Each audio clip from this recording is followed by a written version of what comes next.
Detours Ahead, a podcast about creative living.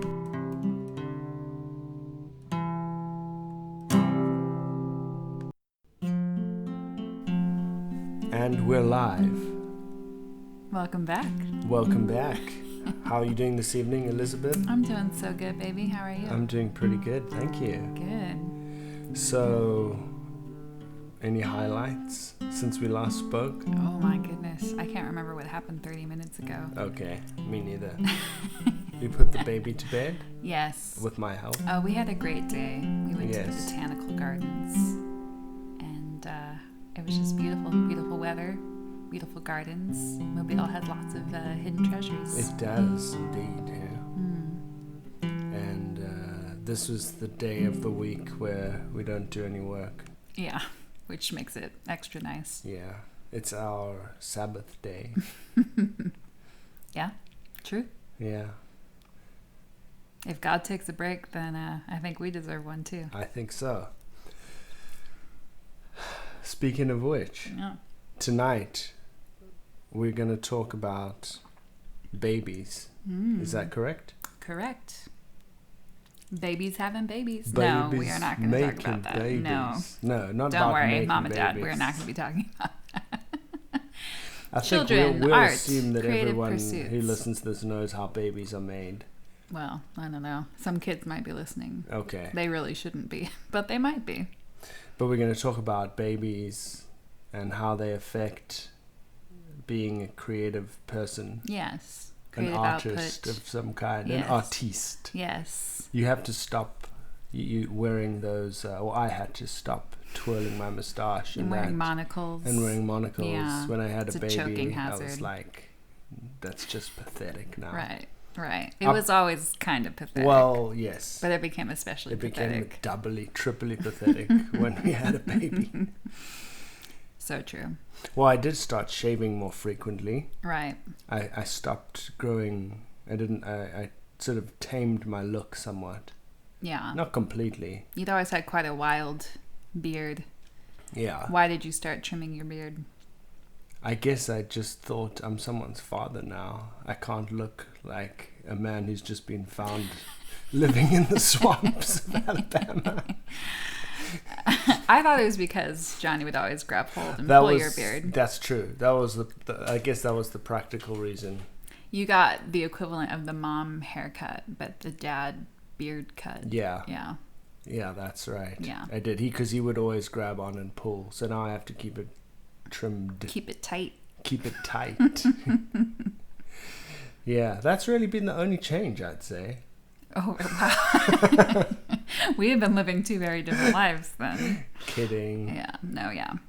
I mean, everyone knows. Well, I shouldn't say that. That's like the number one rule I always tell my comp students not to do. Everyone knows. Since Most the people beginning of know. time, all people. In the history of Everywhere. the world. Yes. Most people know that having a child changes things Yes. fairly dramatically. Yes. You get the sort of knowing, mocking / pitying, looks and comments from Right. couples as you announce that you're Yes. having your first Good child. luck. Yeah. Enjoy sleeping while you can. Right. All of that kind of thing. stuff. Yeah. And you think I did a lot of reading. Yeah. I read everything basically that you can read on the subject. I have, my sister has babies. I have friends who have babies. Mm-hmm.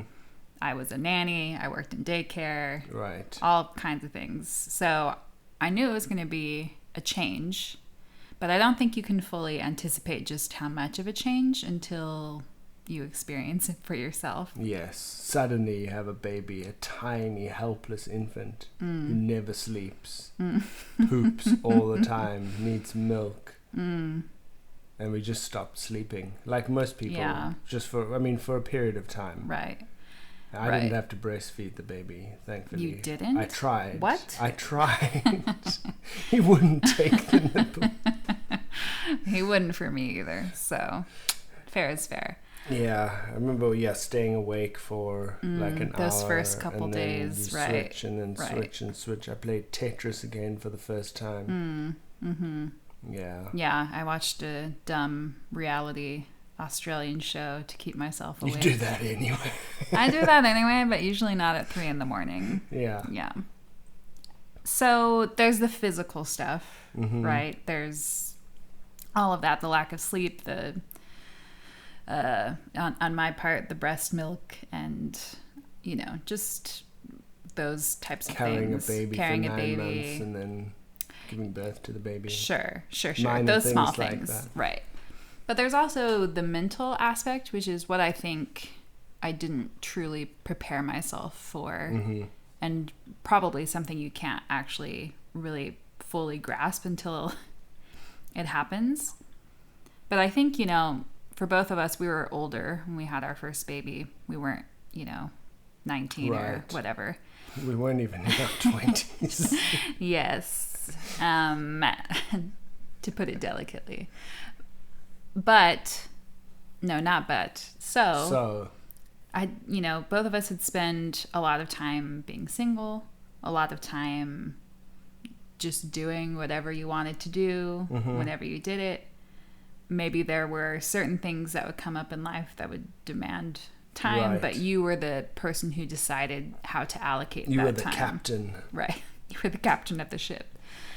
And then a lunatic takes over and you're no longer the captain of the ship. right. I'm sorry, no, but yeah. No, I yeah. can say, I mean, that's A mutiny essentially it. occurs. And then, I guess I won't speak for you, but I had just gotten so used to having so much time to myself. And really, as an introvert, as much time as I needed to myself. And if I needed more time to myself, then I could plan accordingly. And lots of time to think. And in terms of creativity, lots of time to dream and to plan and to think of ideas. And although I didn't do as much of it as I should have when I actually had the time to do it, time to write, Yes. each week, even each day, really, if I'd wanted to.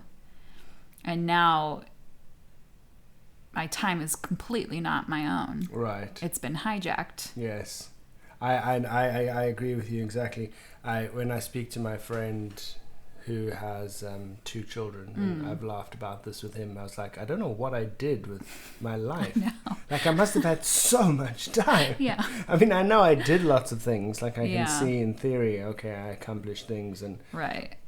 but I must have just had so much free time. Right. But I never really appreciated. Now I have nothing. Right. Like from waking up to going to sleep 7 days a week, it's accounted for in some way. Which is not a bad thing. Right.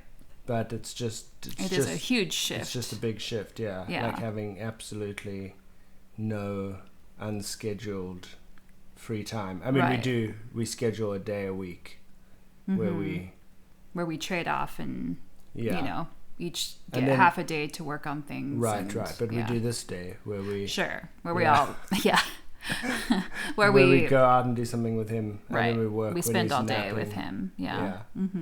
So that's great. That is great. That's very lucky. Today's the best day of the week. And Yeah. it's not, again, that we don't love spending time with him because we Yeah. do, but it's just a huge Yeah. adjustment. And I'm with somebody all the time, you Yeah. know? That's hard for an introvert. Yeah. Like, I really loved my alone time. Right. And now, he sleeps. But oftentimes, like, obviously at night, I'm sleeping when he's sleeping or trying to sleep when he's sleeping. Yeah. When he's napping, I'm rushing to either get things done around the house or, I'm working part-time as well. So I'm usually working. And there isn't just, frankly, often even enough time to do that in the time that he's sleeping. And then he's awake again and off we go. And I don't mean to, I'm really not trying to complain because I know that we actually have it really, I know, you monster. I know that, in terms of how we have it, like, there are people who have way more difficult situations For sure. than we do. Yeah. But just to, again, bring it back around to the idea that it is an adjustment. And for someone who, was just used to a lot of alone time, used to a lot of free time to to think and to process and, you know, to be honest, to goof around on the internet and, you know, whatever the case may be. Quizzes on BuzzFeed.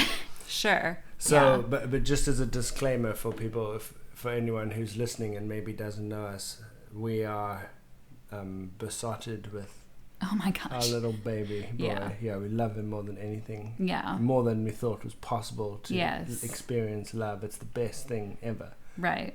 As it is, I think, for most people who Yeah. have babies. I think we're a little obsessed with him. Yeah. You know. We talk about him all the time. Even when we put him to bed, we look at pictures. We look at pictures of him as soon as he's gone to sleep, and we turn on the monitor so we can watch him sleep. Yeah. And we've even thought about going and waking him up so we Yeah. can play with him. You've thought of that. I've thought never of thought of that, that. yeah. So we definitely have Stockholm syndrome of this person who's kidnapped us and hijacked our lives, and we adore him. Yeah. I mean, I hope that goes without saying. No, I think so. Yeah, parents. but I just realized we were saying like how our time has been taken up and everything, Right. but ultimately it's Right. very positive change.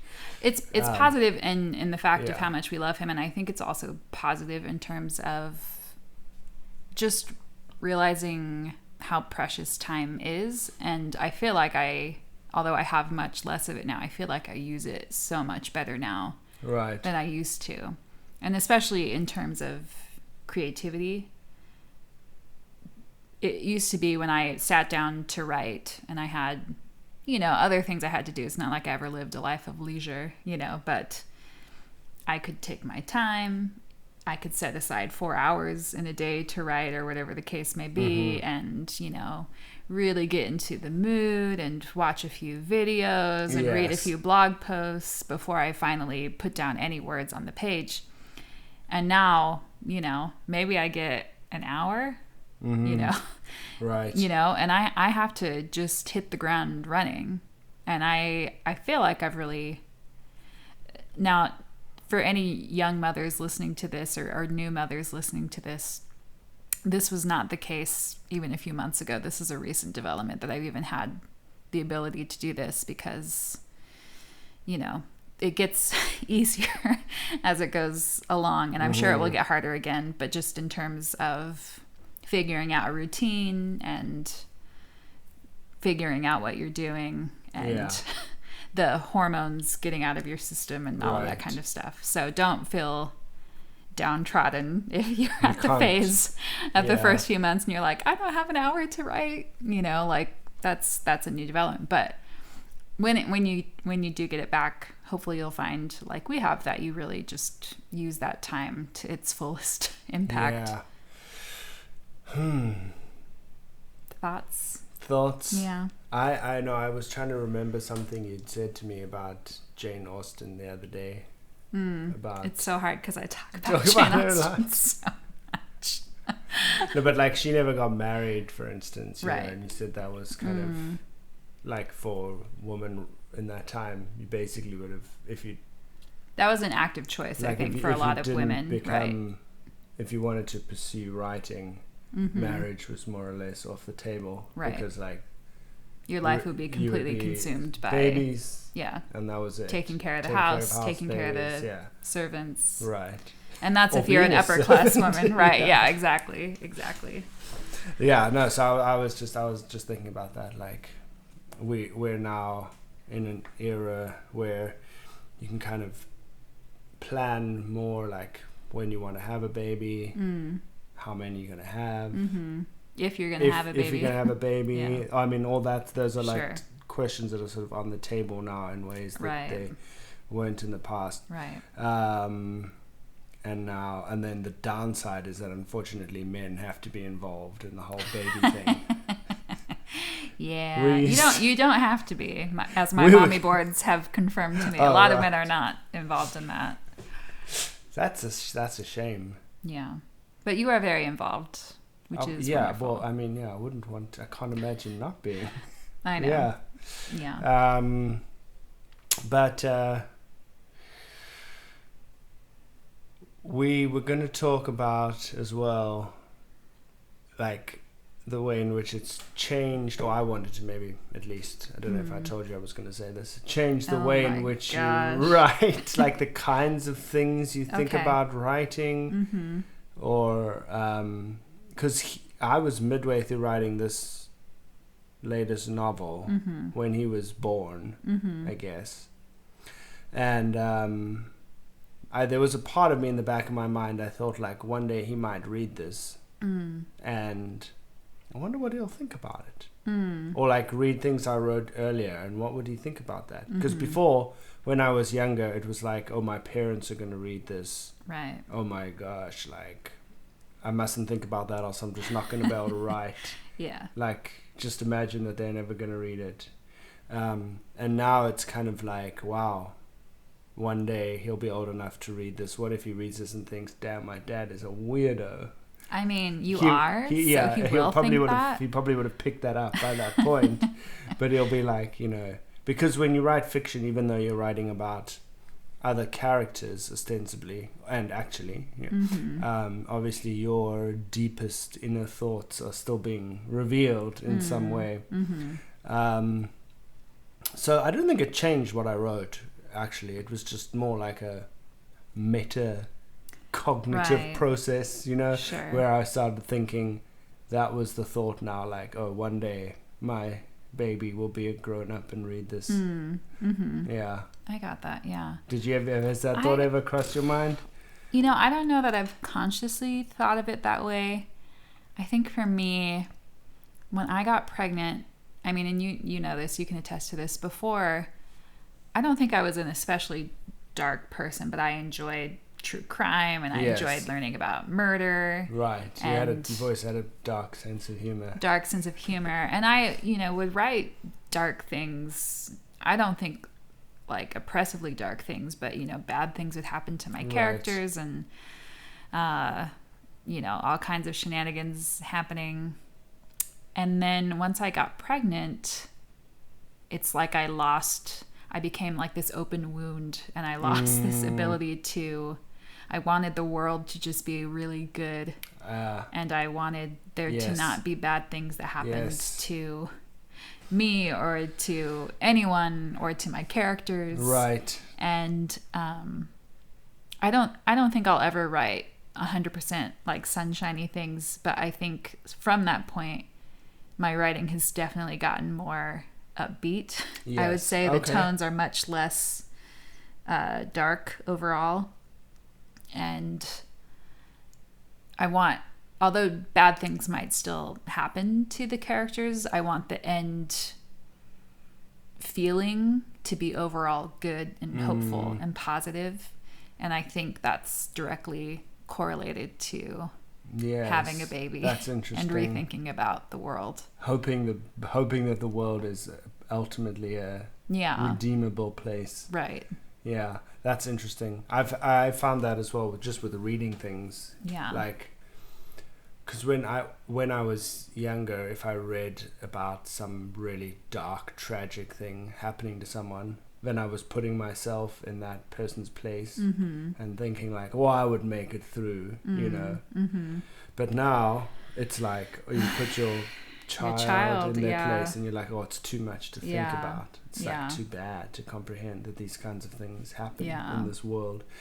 Yeah. And it's insane now, going back to reading fiction, how many things how many books you read or films you watch have things to do about bad things happening to children. Right. And it's not like I ever was like, let's watch children die. But I can't do it now. Like I feel like just this very sensitive, open wound. Sorry to return to the same metaphor, but it's very apt, I think. Like the slightest thing is overwhelming, and I want the world to be a good, happy place. You want to make the world a better place? I don't know if I'm that ambitious, but I don't want to make it a worse place. Yeah. I've also had, I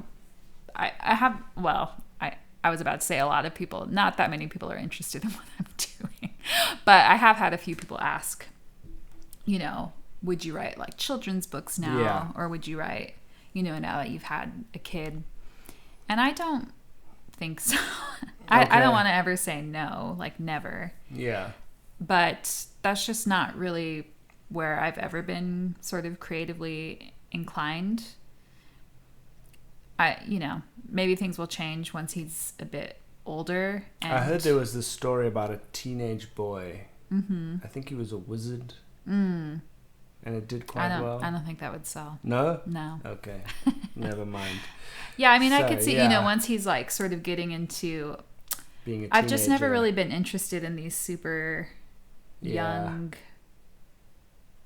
developing themes. And that's not to say they're not worthwhile and they're not things that people should do and have done really well. It's just not ever been anything that I've thought of writing before. Right.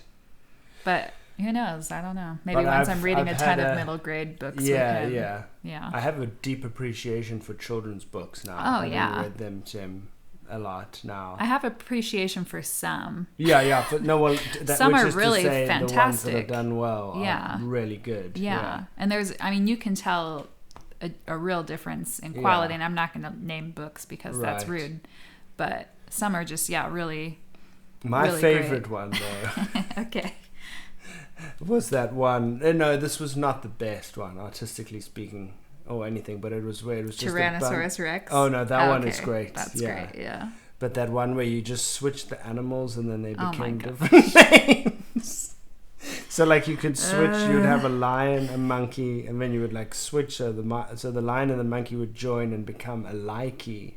I don't know why this thing just made me laugh so hard. He laughed for a half hour straight just reading this book. Johnny lost interest in it within 5 seconds, but Mike was just sitting there flipping through the pages and weep with literally cry with laughter. I don't know why. I don't know why either, because I didn't find it better. So funny. But Tyrannosaurus Rex is great.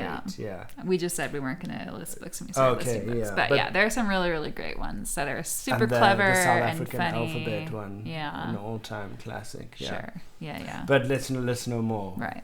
We're not going to give these people free promotion on our podcast. No free press, man. No free pub. No free pub. Okay. So, okay. Do you think that... So you said you haven't imagined him growing up and reading your book. That's not like in your mind that much. Yeah. Do you think about setting... I know obviously you think of setting an example as a parent, but how does the artistic, creative writing side and that interact? Oh, that's interesting. I mean, we've talked a lot about, we get excited if he shows interest in things. When you play the guitar, he likes to play the guitar, and he seems to have always been interested in music. So we talk about him, maybe he'll like music. Or I think sometimes about taking him to different things once he's a bit older, like having our little outings, going to the movies or going to the symphony or whatever the case may be. I don't care if he pursues our path, if he's a writer. I mean, it would be interesting, and it would be probably likely since both of his parents are. But I guess I just hope he has some kind of passion. It doesn't have to be art, but something that he loves and that makes him feel fulfilled and happy. And that through seeing that we've really pursued this and we've set time aside, and even when we're very, very busy, even when it was very difficult, that this was something that we pursued, that he feels enabled and encouraged to do the same thing with his life. And we always talk about we don't care what he does unless he's a DJ. But unless he's just a kidding, DJ. kind of. Yeah. Oh, if he's a good DJ. If he really loves it. Yeah. If he's like a music producer. That's cool. Sure. Whatever he wants to do. Yeah. I really don't want to push him in any direction. Often parents push people away from the arts. Right.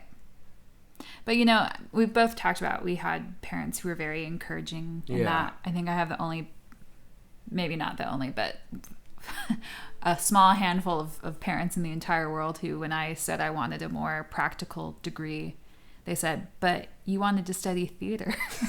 Study theater? Yeah, why don't you study theater? Isn't that what you want to do? And, I was very appreciative of that. It's led me down a long road of poverty. But not real poverty. Not real poverty. But I think I would be, if I'd gone the other path, I think I would be there would be something missing in my life. If you hadn't pursued art. Yeah. Your creativity. If I hadn't really. Yeah. You know, probably I'm never going to be famous. Probably I'm never going to, you know, I'm not going to be like the Shakespeare or anything like that where people remember me for years to come. Who can say? But if I didn't try and I didn't pursue what I loved, then what would be the point? I agree. Yeah, I hope he feels the same way. Yeah. And is able to find a way to balance practical needs in the world with pursuing passionate things he loves to do. Because that's a real skill. Yeah, it is a skill, yeah. And I mean, I think because this sounds now like philosophical, but you know, you're meant to kind of find your purpose within the market economy, basically, in like a capitalist society. And there's a sort of an expectation of finding your passion. You know, that's like this kind of cliched phrase. You're going to find your passion. Right. And it's going to be a perfectly marketable skill, which is going to earn you lots of money. Right. But you mustn't think about that. You must just pursue your passion. Right. And then all the money will come straight away afterwards, whatever. Right. And obviously everybody instinctively knows at some level that's not really how it works. Right. Or you're not, or to some degree, maybe you're meant to think that that's how it works when you're young, when you're very young, and then realize, oh, it's going to be a negotiation. Sure. Right? There's going to be, it's going to be... Maybe I get a job that I don't really love, but I have some time. I have money and Yes, or I get to do something. I get to use the skills I've acquired in a slightly different way, and I still get to pursue these very personal projects at the same time. Right. So I think understanding that there's that conversation, balance, pursuit with life, and but not being completely taken in by the idea of just finding a sensible job, because it's weird to say that, but like I feel like I was in the same position when my parents told me, like, no, do something you really love that you're interested in.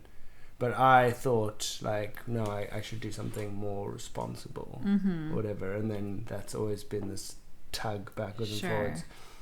I do want to say, though, you know, I think sometimes when you are sort of creatively or artistically inclined, like, you get this idea into your head that anyone who's not pursuing that path in life. No, I don't mean that. Right. I don't mean that. No, because you could be a brilliant... I know you don't mean that, but... Brilliant lawyer, brilliant doctor, and you love that, and yes. Or even on a lesser scale, maybe your passion in life is that you want to be financially secure. Sure.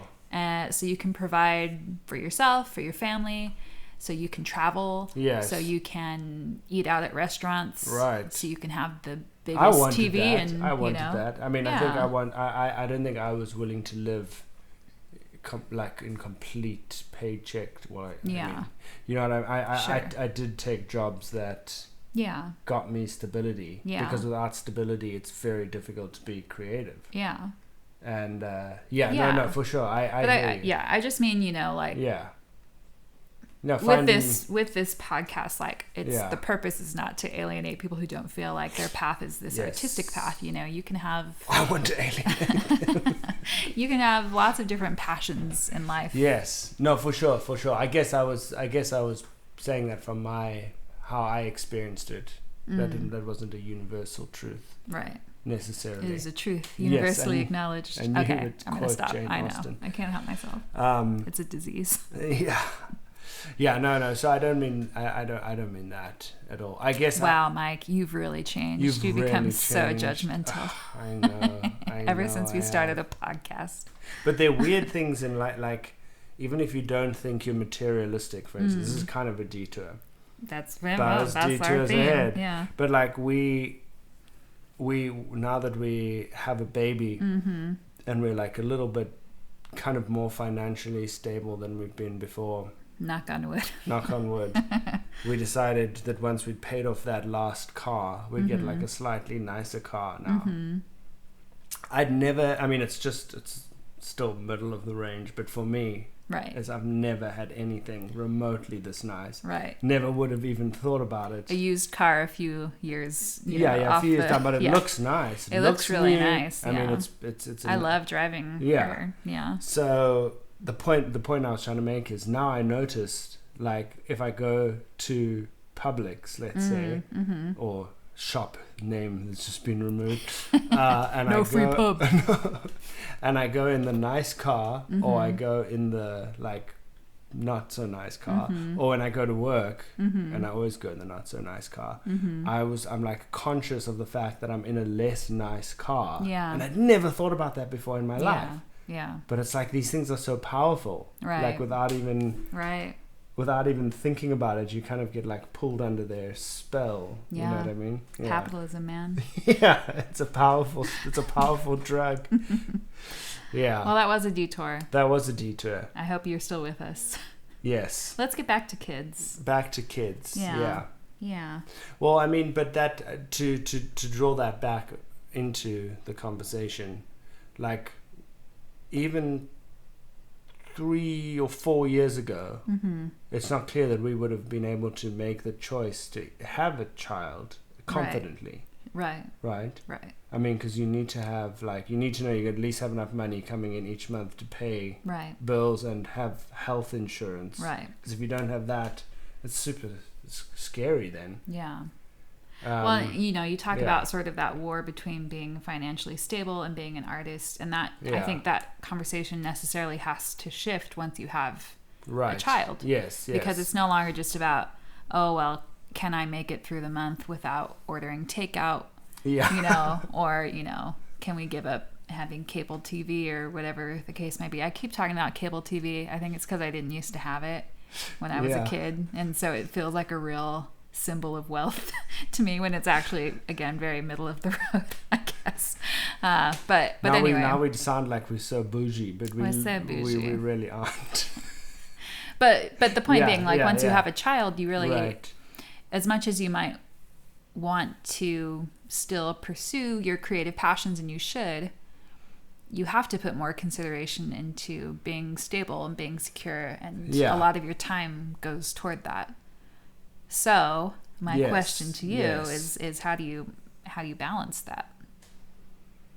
Well, I still see YouTube videos pop up that say quit your job and pursue your passion or whatever, and they're all stories about people who say they quit whatever they were doing so they could focus full time on being creative. Well, obviously, that's not an option.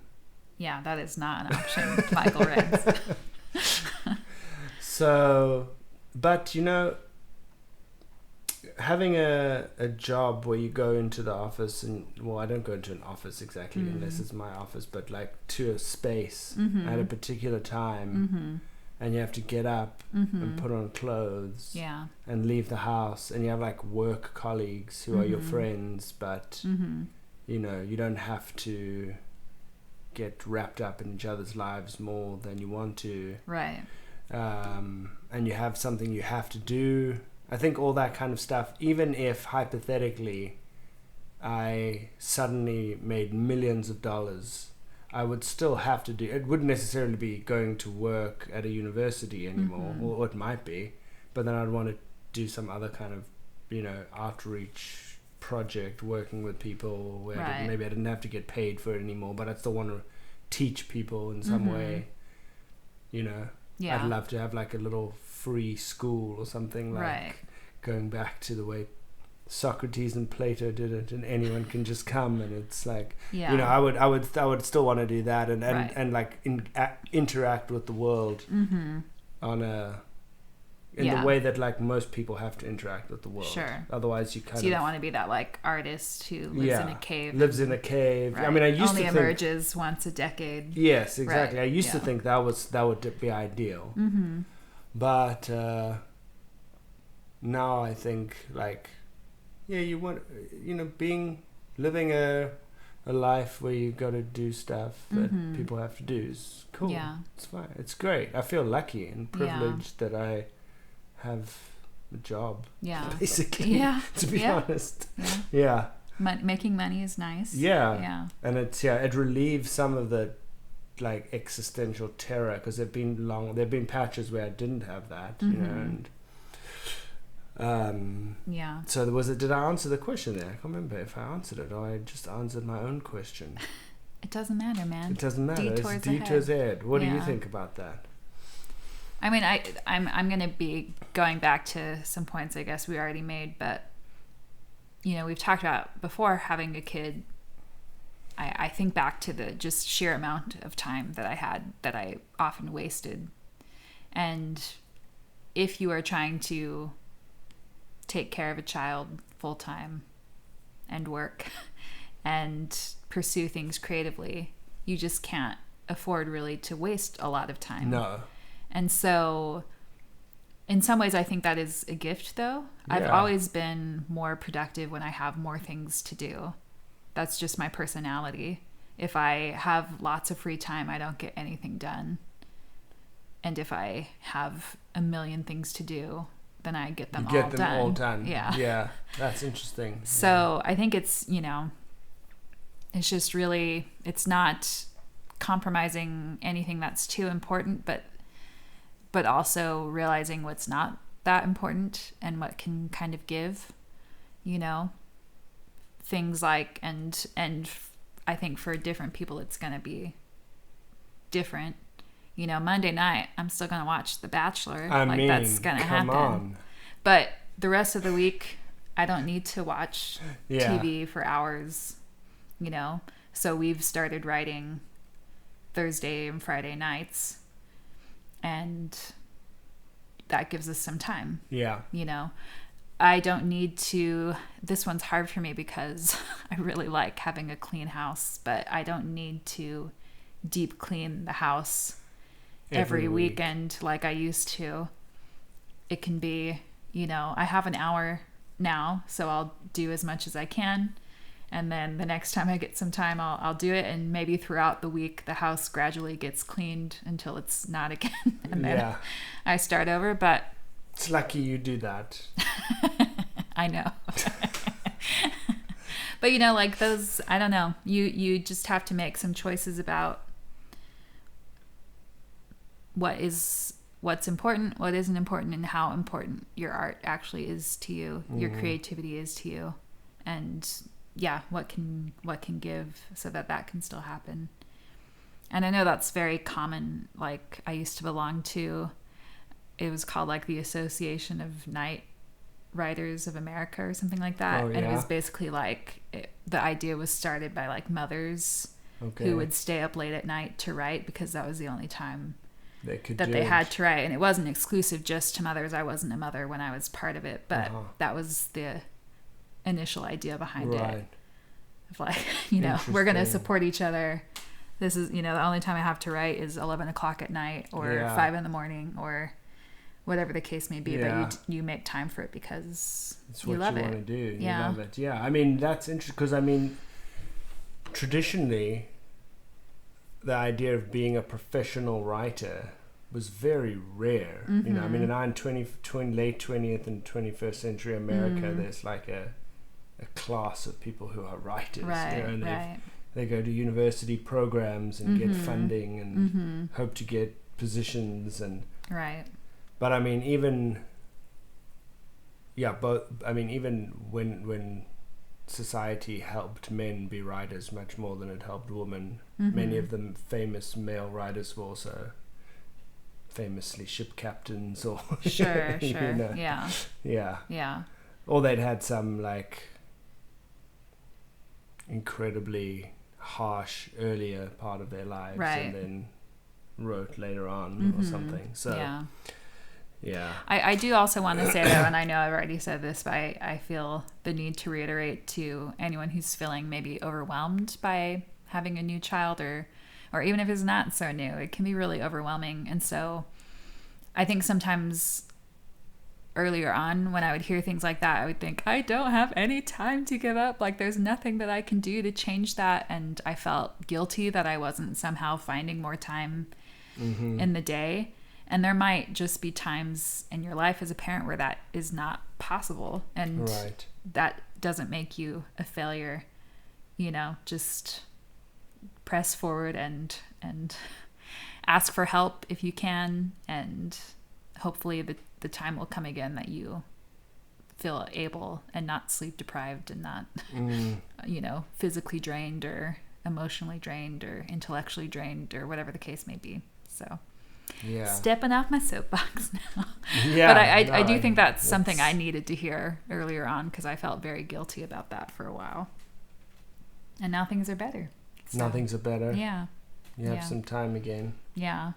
So remember I was telling you, you know, like I'd realized that I hadn't written anything for like 7 months or something, which was almost unbelievable to me. Like I've never gone through a time period in my life past, you know, when I was like 8 and I first started writing quote unquote novels. You know? So anyway, okay. When you were 8. Yeah. Well, that's young. you know. They weren't good, but I was writing stuff. Johnny starts writing when he's 8. That would be so cute, but no pressure, Johnny. You can do whatever you want to do. Except be a DJ. And you can be a DJ if you want to be. Yeah, she says reluctantly.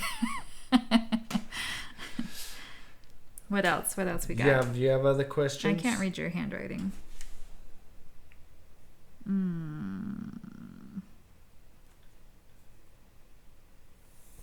Child to look up to.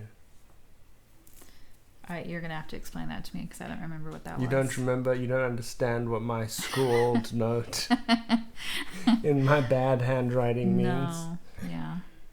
No, I think we kind of touched on it, but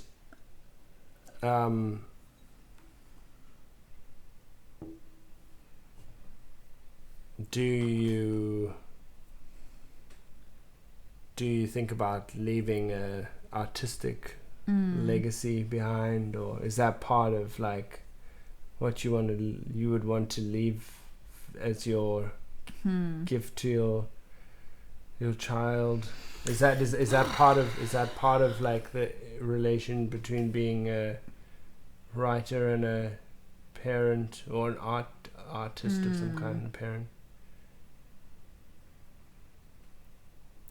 I don't know the answer. I don't know the answer. I don't know if there is a connection. Yeah. I feel more like at this point, I don't have the time to like think through some of those things. You know, like it's just like squeezing in as much time as you can to do it. So like maybe there will be a time in my life where I have more time to be like, what is the artistic legacy I'm leaving behind? But right now it's like, did I wash that bottle? And what is that thing under the couch? How long has it been there? Yeah, and that's a legacy. That's a note that I want to remember to add to the chapter I'm working on. If you left a bottle under the couch and you didn't notice it and it would get moldy, that would be a kind of a legacy. A moldy legacy. Oh, a legacy for the trash, I guess? I don't know. That was gross. Blech. Sorry. That's okay. What about you? Well, yeah, I feel like, I don't know, I'd like to write something that could be helpful to him in some way, in some day. I don't want to be morbid, but I'm just imagining, like, what if I died? What would I leave behind? Could I write him something Like, here's some advice I have to give you. Dear son. Yeah. But I don't know what that would be yet. Yeah. If I was forced to write it. I've kind of thought about that sometimes, but I haven't come to any set conclusion. Well, I guess I originally had the idea that I was going to keep a journal every week of his development so that he could have that later on. And I have not written in that since he was born. So, but I wrote him some nice things before he was born. And maybe, again, I'll have some time to do that. So that would be nice for him to have. Maybe. You were writing in that after he was born as well? I think maybe like once or twice. Oh, okay. If at all. I honestly can't remember if I did since he was born. Yeah. Yeah. It's all a blur. A sleepless blur. Well, speaking of... go ahead. I was going to say, we only have one baby. Yes, yeah. And you come from clans that have many babies. So many babies. Where one is barely even considered. You haven't even started the race yet. Right. You're still warming up. What do we have on to the complain about sidelines. with one child? Yeah. That's nothing. Yeah. 10. You have multiple people. Not in my immediate family. But in your cousins. Yeah, more than one set of cousins with that have 10. With 10. Yeah. I'd say 6 is probably more the average. We're on the low end with 4. But after a certain number, people they just chill. They're like, whatever, the baby can take care of itself. Yeah. Yeah. They're very when you efficient have 6, with 7, chores and things like that. Yeah. So then it's like by the time you have the 7th, you're sort of just going about your life, and then you mark on the calendar, baby coming this day. I mean, I don't want to speak for anybody else. As a child, that's what it seemed like to me, but I'm sure it was much more difficult. Right. Maybe that's a passion in and of itself that you're pursuing, having is to have a large family. Yeah. Have lots of people around. And we have plenty of people I could interview about that if we ever want to go down that route. So. But I grew up as an only child. So I didn't have any siblings by definition, since that's what it means to be an only child. Yes. So funnily, I used to always think if I have children, they must definitely have siblings, because I didn't have siblings. But now I look back and I'm like, well, there's kind of a fake pathology around only childhood, I think. Whereas, there's many great things about it. Yeah. I had a prejudice against it. Yeah. Until I started having children and I had a child, and I was like, you know what? This is hard. Maybe he can be an only child. Which I never, ever in a million years thought. What were your prejudices that you thought about when you thought about only children? I thought only children were weird or spoiled. Spoiled. Yeah. Lazy. Did you think lazy? I never thought lazy. Okay, take that back. Weird. Yeah. Spoiled. Weird and spoiled. Yeah. Uh-huh. I thought they must be... But we're not! I thought they must be lonely.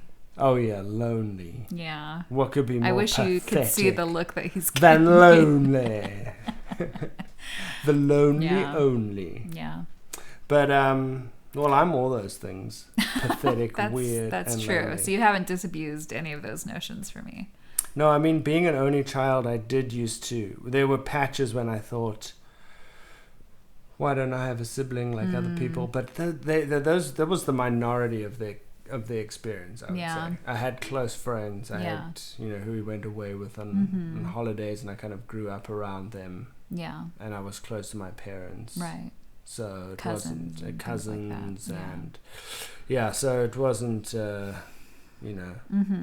wasn't as some kind of inherent tragedy as it's described to be sometimes. And I think now you see there are some people who are writing about it a little bit now more openly.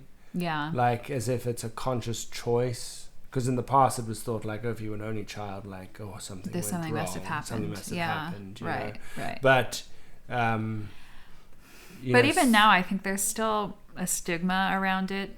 Yeah. I feel scared to talk to certain people about it because I think the assumption would be that I'm selfish or that I can't hack it as a mom. Yeah. Or that, yeah, I must just be lazy if I'm not willing to have to more go around babies. too. Yeah. At least two. And I do want to say, in case we do have a second child ever, that it's not that I'm set against it or anything. Yeah. It's just, it was always an assumption for me, and now I'm realizing it's more of a choice, and thinking about it in terms of creativity, it's something that's hard, because as I spoke of before, there was a long, I guess short in the grand scheme of things, but it felt long time where I wasn't able to emotionally, physically put in any amount of creative effort or work. Right. And that's always been a part of my identity. That's who I am. That's how I relax. That's how I feel happy and fulfilled. Yeah. And I braced myself for some of the other things that would come with motherhood, like, you know, I'm probably going to gain some weight. I'm not going to be able to work out as much. I've heard all kinds of stuff about what happens to your body parts and all kinds of things, you know, so I braced myself for that, but I hadn't really thought about that type of loss. Yeah. You know? Interesting. And again, it's, you know, it was temporary. It's not the end of the world, but so, I guess the thing is, even though it's temporary, it is a period of time that you just have to accept. Then, like, okay, maybe it means not writing again every day. Well, and for a period of months, possibly, maybe not. Maybe it's different the next time. You don't know. I mean, it could be easier or it could be harder, right? Because, you know, we had a baby who didn't have colic, who slept through the night at 6 months, right?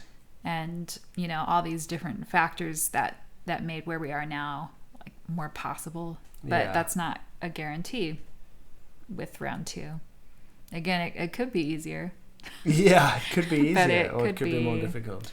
So then some people think that there is that you're being selfish if you don't want to have more than one baby. There's so much guilt around being a mother, and that's something else I never fully There's a lot of judgment. There is judgment. There are definitely people who will judge, but I feel like a lot of that guilt and the shame comes from within and from kind of confronting some of these ideas that you yourself had that maybe you didn't realize. Sorry, this is getting no, let's go. This is getting deep, but let's go there. But I don't know that I've had anyone that I actually know or care about what they think say to me, like, you would be selfish if you only had one child, or you would be lazy if you only had one child, or to not have another child because you want to write is stupid. Yeah. You know? So that it's I don't think it's coming from somewhere else. I think it's coming from myself and what I thought I would be as a mother, and maybe some feelings I didn't realize I had toward other people as mothers, and I apologize for that because I didn't realize it was there, but it must be there, right? If I'm feeling that way without anyone actively saying that to me. Yeah, so. I mean, these things that that have been somehow filtered down into your mind from every little interaction that's happened in life, from the moment you were conscious. Right. Yeah. But you also spend time on those mommy boards that fascinate me. I love hearing about them secondhand. But it seems like I want to clarify. Yeah. Although there's no shame in actively participating on the mommy boards, I do not actively participate. I am a lurker who. There is some useful information on there. A lot of times I just like to read about other people's drama because I'm a nosy bitch. But yeah. But it's part of, from what it sounds like to me, and I have never even read them. I just hear about them secondhand. Like there's a kind of male online culture for, I guess, like middle class-ish, some segment of men to like perfect yourself in terms of like you have to have a high income, you have to have a good diet, you have to exercise properly. Fatherhood is like assumed, and marriage is assumed, and it's sort of spoken about in the background. Right. But it's not part of your identity. But it's not like absolutely central to the identity, I'd say. But it's still like this. You have to perfect this element of all these different parts of yourself in some way. Yeah. And then, but it sounds like in some way, like these mommy boards have this kind of version of, it's like hyper competitive in a way. Like, oh my gosh, it's like so passive aggressively like competitive. Big part of your, you've got to get this perfectly right. Yeah. If you make the wrong choices, right. In like every day, there's like 1,000 wrong choices you could make that can doom you to eternal damnation. Right. And that part I think is different for men, like in the male online culture. At least I don't pick up on that as being as intense. Sure. Yeah. Well, I mean, I think to be fair, they are mommy boards. Like they're the group that I visit. They all had children roughly around the same time as me. So that's something I'm actively seeking out. I'm sure there are lots of online community spaces for women that are not as centered on that. Yeah. If you were to find daddy boards or, right. or whatever. Maybe they exist. I'm sure they do. I'm sure they do. I'm sure they do. So I say I'm not picking up on this, but it's just that I'm not seeking it out. Sure. But which shows what a bad father. No. That's just that it was. You know me. I like to research everything, and thankfully you do. Like there's so much stuff I would be hopeless on my own. I wouldn't know what was going on. That's not true. Well, I'd struggle. It's a good and a bad thing. There's a lot. Like I said, there's a lot of good information I get from there. There's a lot of just like Bachelor-esque type drama that I get to witness. That's always somewhat hilarious because I'm not involved. And then there's a lot of stuff that I feel like is intended to just make you feel bad. Like you're not doing a good job, or you didn't do this. Ooh, I would have done that, except I love my child is the subtext of a lot of stuff. Right. So, and the there are other people having conversations about having only children, not necessarily centered around artistic pursuits, but that is often the subtext of that. Like, I love my child, so I'm going to give them a sibling. Right. Yeah. Like, okay. Yeah, because the thing about like only like deciding whether or not to create a sibling or any of the choices, the weight is like far heavier than when you make choices for yourself. Because like I think I'm much more responsible now, but like for much of my life I carelessly made terrible choices all the time, and I didn't really think. I was like, whatever, man. Like I know this thing is bad, like to drink or eat or whatever. I know it's bad, but I don't care. Like it's me. Right. And I'm fine. I'm doing great. I know this is stupid, but like whatever. It's worth the risk because it tastes nice. You know what I mean? I'm invincible. And that's how but you just can't. You don't think like that anymore. No. When it's about a baby, about your child, you're like, oh man, if I make a mistake around this, that's terrible. Right. That's the worst thing that could ever happen. Right. And I remember as a freshman in college, this was not regular, but it was a low point where I ate raw cake batter one time and then went to eat a pizza and had 11 slices of pizza and then finished the cake batter raw. Okay, so that's not how I eat anymore. That was an especially low point. Yeah. That wasn't regular even then, but it was not unknown for that to happen. And now I think, there were times where I would freak out about mixing his bottle with anything but filtered water. Yeah. Right. Like, it's just unthinkable that I would, allow even 1/10 of 1/100th of what I would put into my own body into his body. Yeah. Oh, exactly. And oh man, I just remember that rocker that we had that ended up being recalled. Yeah. Yeah. That was terrifying. Yeah. So you feel like there's just danger everywhere. Yeah. Do you think our era is more extreme than past eras? It's hard to estimate, I guess. There's just so much information out there. Yeah. I mean, I think that's part of it. You know, my dad jokes around a lot, you know, that like... he does. That, he says back before babies used to die so easily. Right.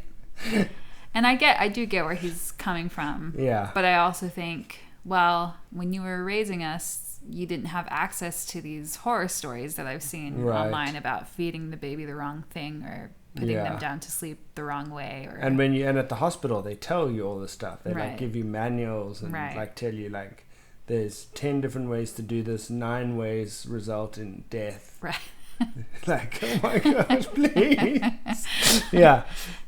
And and the internet with all of its information where everything is just equally ranked. So you type in like baby hiccuping and one thing takes you to like the National Health It's Service, totally benign. and the other one is like, you know, Steve's blog that he writes when he's stoned, trying to troll people. And I one time knew a baby that hiccuped and then spontaneously combusted. So Ooh.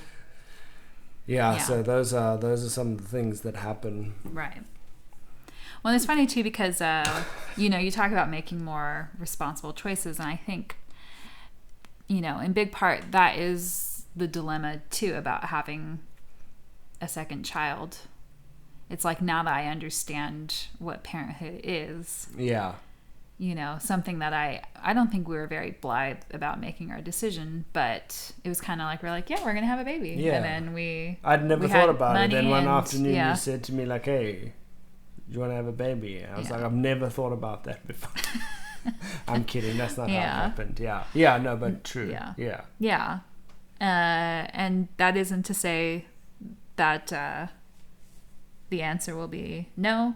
But it's just now that I know what I know and I've experienced what I have experienced, I'm going to make that decision a lot more carefully.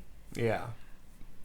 And if we do have a second baby, I'm sure I will discover even more things that I thought I knew. And I'll think, remember when I thought I had no time when I had one child? Yeah. Now I have negative time. Yeah. Now I have to live in a TARDIS so that I have time to brush my teeth. Yeah.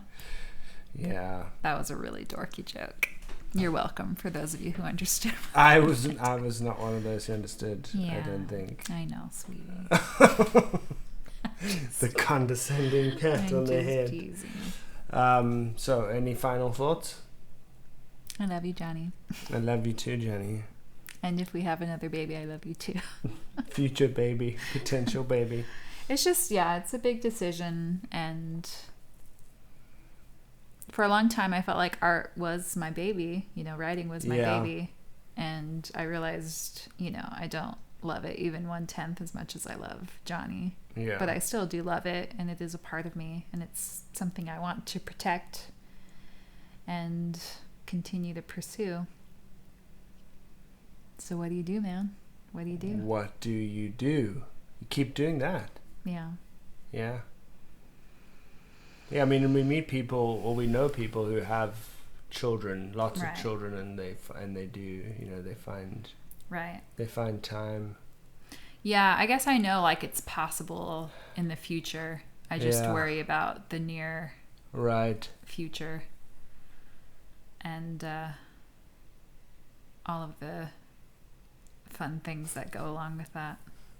Wonderful things, some of them. Yeah. Some of them not so wonderful. So, but just like this is now, I said this was the last question, but looping all the way back around again, like the current thing that you're writing is in no way, shape or form influenced by the fact that you had a baby recently. I don't know. It's not something I've like consciously thought about, but without saying too much, I mean, there's some stuff about like nonverbal communication that I think is on my mind while trying to like communicate with my 1-year-old. Right. You know? And I think the time constraints too, like I sort of made the active choice that I'm going to write something that's just purely fun for me to write. That's purely enjoyable. I don't have to think about it too much. I don't have to do a lot of research. I mean, I will eventually because I will. But for now, I'm just writing for pleasure. and making the most of my time when I have it. Yeah.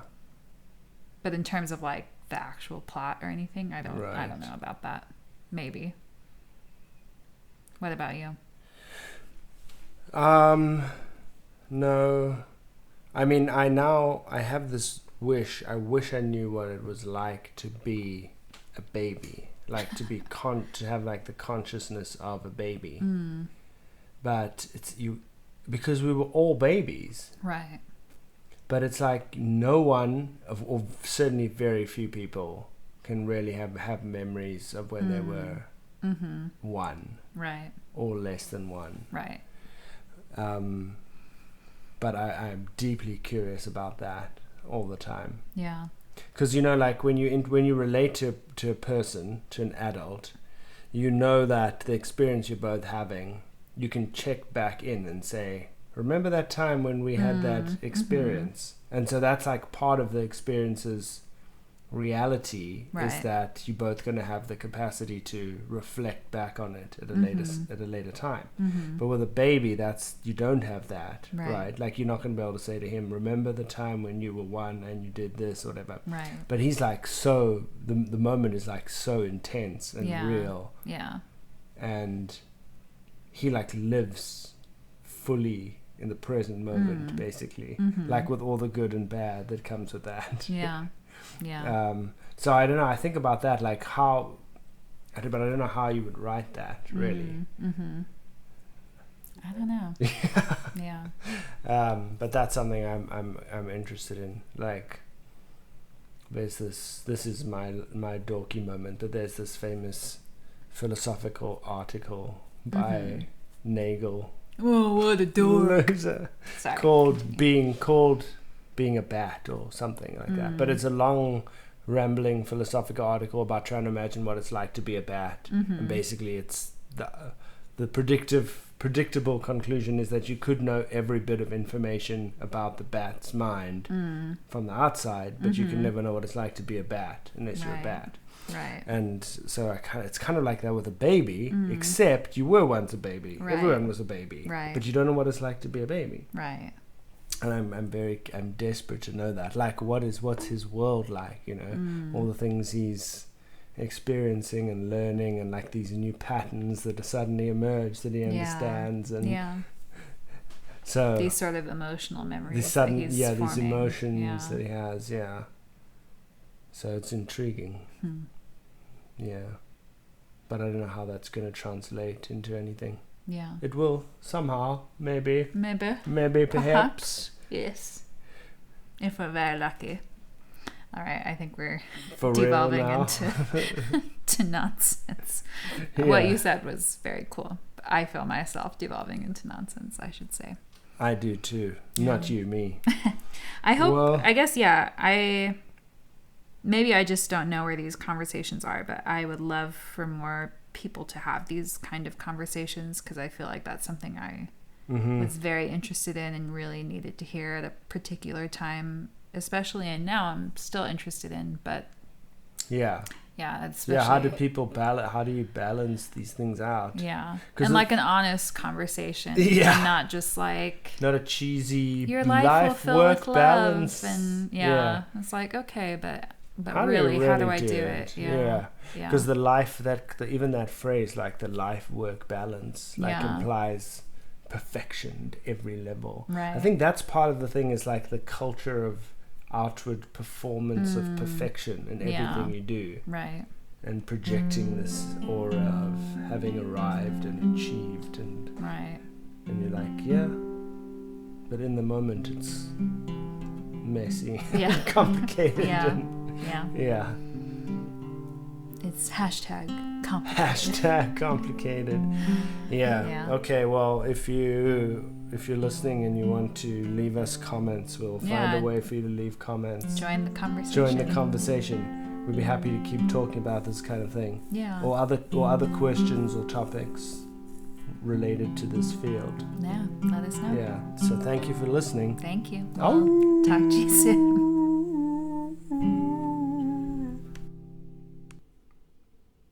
Detours Ahead is brought to you by Bayou Wolf Press, bringing you books with freckles and glasses.